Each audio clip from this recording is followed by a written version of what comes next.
Good morning, traders. Jefferson Fossey here with Walsh Trading. Happy Thursday, everyone. It is October 23rd. It's a couple ticks here after 7:45 here in the morning. Grain markets just paused their overnight session. Let's take a look and see what happened in the markets yesterday. What may have happened overnight, what might happen here today. Please keep in mind futures trading does involve substantial amounts of risk. Certainly not suitable for all investors, traders, or producers. So let's start off here with the fat cattle.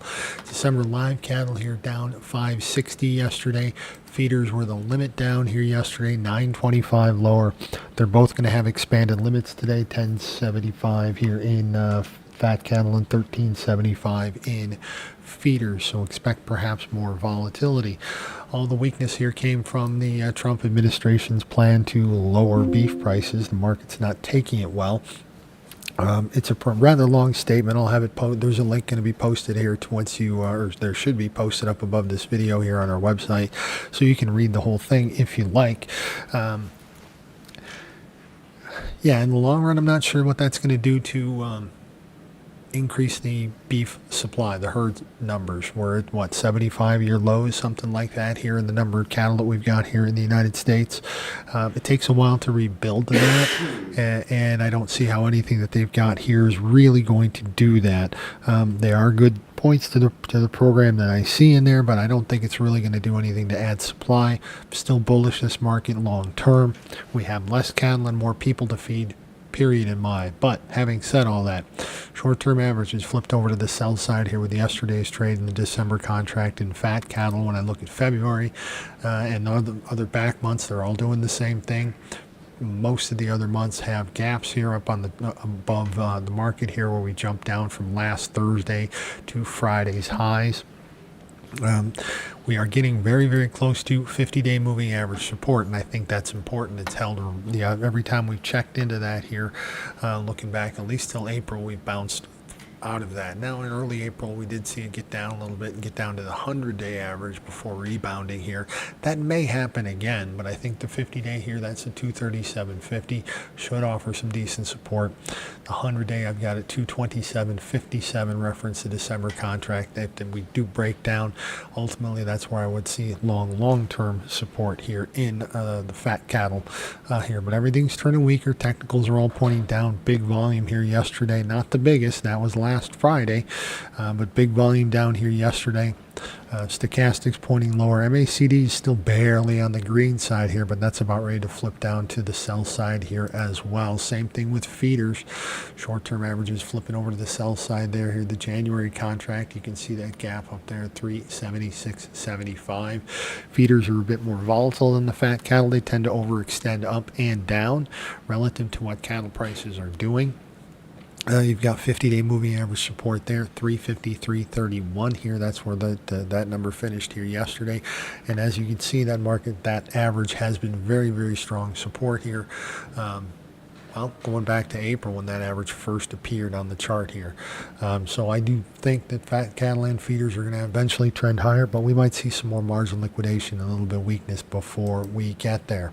I do understand that the cattle producers and the cattle markets are a little freaked out right now. Hogs down 87 here yesterday, inside down day, closing on their lows below the 5 and 10-day moving averages. Perhaps Tuesdays was just a turnaround Tuesday, a little bit of a dead cat bounce. Not a whole lot of extension to it. Hogs may push lower here in sympathy with the cattle markets. Still have a downside target of about 80.50. See if the hogs can get down to that 200-day moving average. Christmas corn pushed up to highs here, about 1 month highs here in the overnight session, getting up to 425.5. We're finishing the overnight though unchanged at 423. Yesterday the market had a strong day, up 3 1/4. Still can't get too far away from that 100-day moving average. It has been resistance here since, well, pretty much since May. Now we've been up above it here for what, 1, 2, 3, 4, 5, including today. 5 out of the last 6 days we've closed above it. We've traded above it 6 of the last 6 days. So maybe that's given us a little bit of support level now. That number is 420.5. Not ragingly bullish here in the corn, but I do think they want to fill this gap here at 432 3/4, perhaps get up to 437, 440 or so in these corn. January soybeans are up 4 here this morning, 10.54, staying above that 10.50 mark. Yesterday they kind of traded both sides of it. Had a high of 10.54 and a quarter, a low of 10.44 and a half. Roughly almost a 10-cent range there, but closed right at 10.50. The overnight low has been 10.49 3/4, so the market's staying strong. Apparently wants to stay above that 10.50 mark, at least over the past couple of days it has. Short-term averages 5 and 10 day, they flipped to the buy side here on Tuesday's trade. Market does look relatively strong. Perhaps the test of this trend line resistance here up around 10.75 here in the next few days and weeks. December soymeal, big day up here for it yesterday, $3.10 higher, clearing that 100-day moving average for the first time. Well, you got to go all the way back. We haven't traded up above that here since March. We've run into it as resistance a few times. Now we've gotten up above it this morning, got higher highs, higher lows, but the market did finish the night session here down about 80 cents at 289.20. Look for that 100-day moving average. That's at 278 or 287.10, sorry, to hold as support here this morning. Looking over to the bean oil, it's up 57 here. We're kind of on the low end of the trading range, choppy trading range that we've been in here for about the last month or so. If I draw a little trend line around there, you can see what I'm talking about. We're right down toward the lower end of that, bouncing up a little bit, up 57 here this morning in December. Yesterday they were down 58, so we're just kind of gaining back everything that they lost here yesterday. 5-10-day moving averages slightly above the market, might offer some resistance. Bean oil's got a little bit of an uptrend, but it's still just kind of very choppy. Chicago wheat continues its pattern of not going down anymore. It's not turned bullish just yet. Short-term averages are on the buy side. That was from Tuesday. Up 3.5 here yesterday, sharply sideways, unchanged here overnight. 503 3/4 in Chicago Christmas wheat. Long-term trend has been down.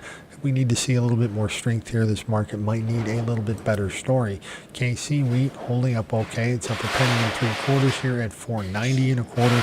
Also, at least for the moment, has stopped going down and hasn't kind of been doing that here for the last week and a half or so. It's been more sideways than anything else. Short-term averages are on the bullish side, but the overarching trend has still been down.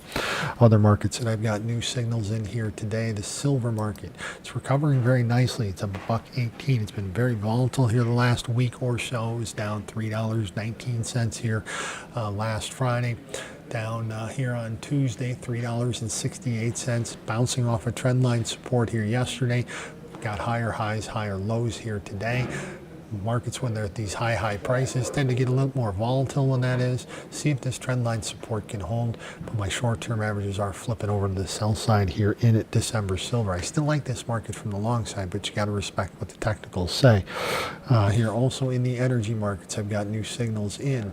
Crude, it's up 268 here this morning.